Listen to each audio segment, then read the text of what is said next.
Bonjour à tous, le CAC 40 poursuit sur sa lancée, gagne actuellement 0,3%, on est sur des niveaux de 4690 points, ce qui veut dire que depuis vendredi soir, on a gagné 300 points. Alors plusieurs éléments expliquent cette belle orientation des marchés. D'abord, le pétrole a rebondi de 30%, notamment le WTI aux États-Unis.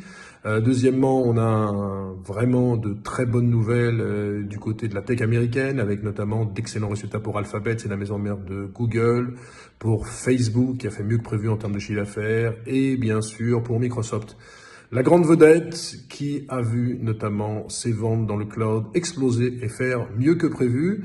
Ajoutons également que le produit miracle de Gilead, qui s'appelle le Remdesivir, donne d'excellents résultats et devrait permettre aux patients de mieux se rétablir qu'avec un placebo classique. C'est une excellente nouvelle.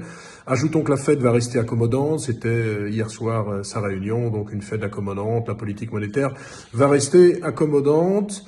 Les investissements ne regardent pas les mauvaises nouvelles. Il y en a beaucoup. Il y en a surtout en macroéconomie. PIB américain épouvantable, moins 4,8% sur le T1. Certains analystes estiment que c'est un apéritif, c'est-à-dire que ça devrait être encore pire sur le deuxième trimestre. En France, il est guère mieux, moins 5,8% sur le premier trimestre, avec sans doute entre moins 8 et moins 10 sur l'ensemble de l'année. Bref, ce n'est pas terrible tout ça. Du côté des entreprises, il y a eu beaucoup de résultats. S'il fallait n'en retenir que deux, Safran fait bien mieux que prévu.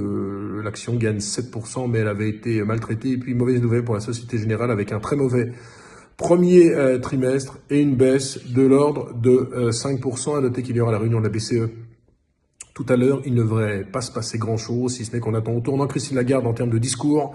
Alors que vous avez vu qu'il y a quelques jours, la note de l'Italie a été dégradée. À noter demain qu'il n'y aura pas de bourse, puisque c'est le 1er mai. On se retrouve donc lundi matin pour faire un point.